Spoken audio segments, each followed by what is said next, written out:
آن قافیه هایی که به شوق تو برویند، در بیت به بیت غزلم راز مگویند.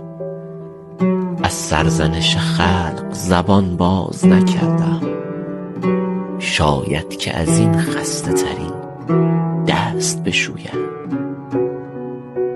عطری که تو بر تن زده ای هوش مرا برد، ای کاش رقیبانم از آن عطر نبویند. امروز که در زندگیم جای تو خالی است، سخت است که از من خبر وصل تو جویند. روزی اگر از دست رود حافظه من، کافی است فقط خاطره‌ای از تو بگویم.